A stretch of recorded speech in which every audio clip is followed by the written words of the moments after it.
I recall one hot and glorious summer day. A gang of us decided we'd cycle over to Red Rock in Cheadle for the day and get a taste of country living. At Red Rock there was a stream that flowed into the River Mersey, and we could swing across on a rope that hung over it. Just as we were setting off, our mam uttered the dreaded words, "Take Liam with you!" When we got there, we were sitting around chatting and sunbathing.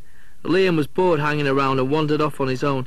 He slipped on a rock and fell into the stream, which was fairly deep and had a very strong current. Now neither Noel nor myself can swim, and we really panicked because we knew Liam couldn't either. We were frozen, helplessly watching as our little brother was being swept away by the current. Liam's foot got tangled up in some debris in the stream, and he couldn't drag himself out.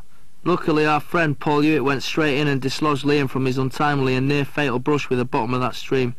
If it hadn't been for Paul Hewitt, Liam wouldn't be here today. Everything was a game to Liam. He was hyperactive. If he was annoying our Noel, he'd just give Liam this look, a stern gaze, drooping his eyebrows. Liam knew then to shut up. I bet Noel wishes he could shut Liam up like that now. My guitar had been gathering dust for a few years, but Noel played it all the time. Not to be left out, Liam wanted a guitar, so I let him use mine. The trouble was, Liam didn't stand out enough during his music lessons with just a guitar, so one day he came home and asked our mum to buy him a violin. My mum got herself into debt, buying him a violin for about £35. The most comical thing my mum remembers is a 9-year-old Liam insisting that he go to school with both his violin and guitar, one in each hand, just to show the other kids that whatever they had, he had more. I can't remember any great tunes being scraped on that violin or any catchy melody strummed on that guitar, but Liam kept up his music lessons on the violin until he started at Barlow High. Pretty soon after that, Liam decided he no longer wanted to play the violin as it was sissy. He dumped his guitar for the same reason, also probably because he realised that he'd have to practice to be as good as Noel and decided to be a hooligan instead. Our mum was always on at us not to be so mean with each other. She really did protect Liam, not only from us but also from my dad. She knew the effect our dad had on Noel and me. All the problems with our stammers, my being bullied and constantly whinging, always trying to ingratiate myself with everyone, how quiet and moody Noel was staying up in his bedroom on his own for hours. Liam was spirited and a live wire, and there's no way our man wanted that beaten out of him. Although he was a right pain in the neck, and I know he has his hang-ups and insecurities, he's always had a belief and confidence about his manner that he can thank our mother for giving him. When he was about 9 or 10, I'd have to take him to the Odd Man City match, usually on my mum's orders. At the match he wanted everything. "I'm starving, can I have some chips?" "You just had your dinner. Here you are now, shut up." "Will you get me a programme? Can I have some crisps?" It was cheaper taking a girl out for the night than taking our Liam to the match. When I'd protest to our mum and ask why Noel couldn't take him to the match, she'd say, "Noel's too dopey. He'll start daydreaming and forget Liam's there and lose him." When he went to secondary school, he decided he wanted to start putting gel in his hair. He asked me to do it for him. He was that paranoid about his cow's lick showing, I'd have to put about 2 tons of gel on him to slick it down. Then he'd go off to Barlow High like Mr. Cool, with all his hair slicked back like some 1950s throwback. The girls at school all thought Liam was Mr. Cool too. Every morning throughout his secondary school years, there'd be 2, usually 3, but sometimes as many as 5 girls calling for him to walk him to school. I used to answer the door when I was getting ready for work, and there'd be 3 young girls there saying, "Is Liam in? He's dead fit, your brother." Stardom is nothing new to our Liam. He swaggered off to school every morning with his female escorts like God's gift.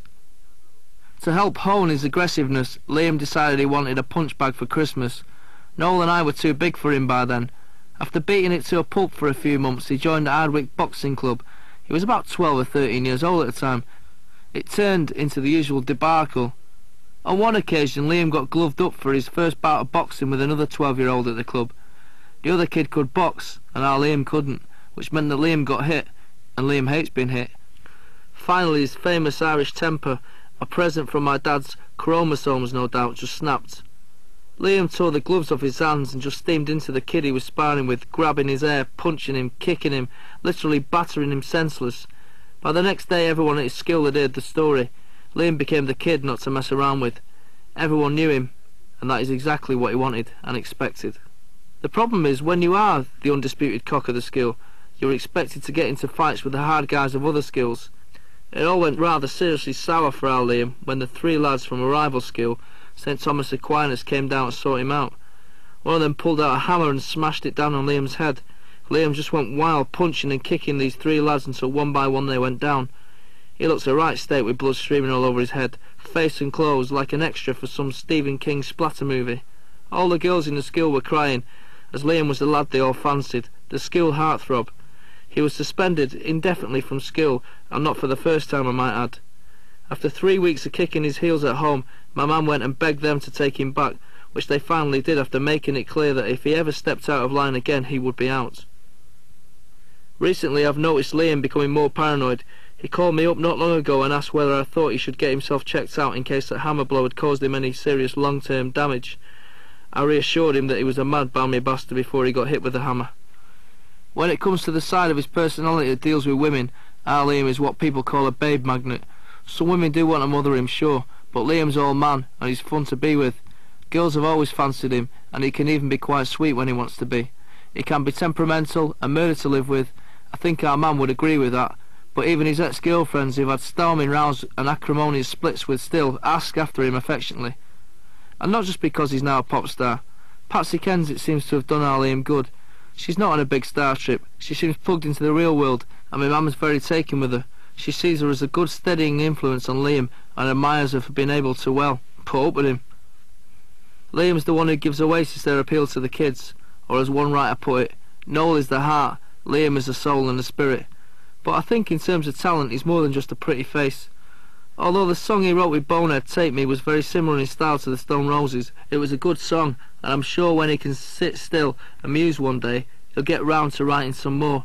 If the day comes when Oasis split, Liam will still be a star and have a very successful solo career.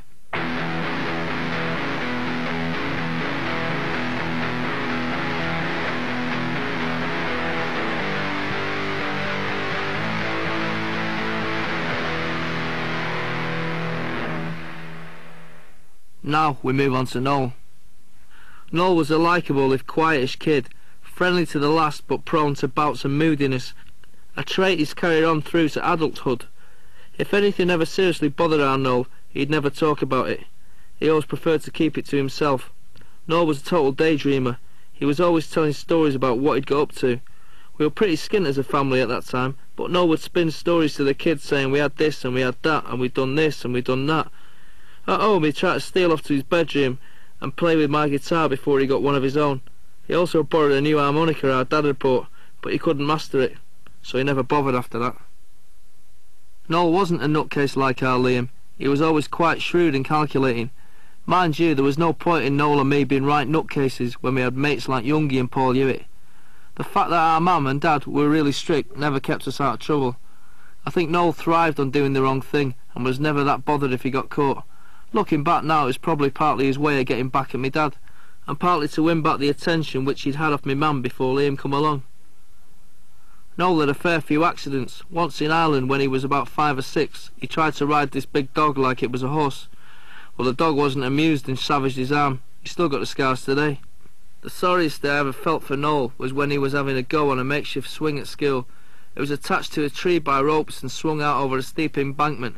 Noel was swinging out high and the rope snapped. Noel ended up breaking both his arms. No more guitar playing for a while, but that might have been when he started trying out the harmonica. On another occasion there were 6 or 7 of us kicking a ball about in the local park, using 2 oak trees as the goalposts. Some local bullies decided they'd have a game of darts against the trunk of one of the trees that we were using as goalposts. I stood across for the ball over the goal line and felt a sudden sharp pain at the top of my head. I reached up with my hand and to my horror felt the plastic flight of a dart protruding from my skull. I started to panic. I was standing there asking everyone to remove the dart and everyone was backing off, as if I might explode at any minute. Then our Noel strolled up, cool as you like, and took the offending object out of my sore and bloody head. Noel was in many ways like an older brother. He probably wasn't as daft and impressionable as me. I took great delight when the other kids nicknamed Noel Brezhnev. You know, after the Russian president, famous for his huge bushy eyebrows.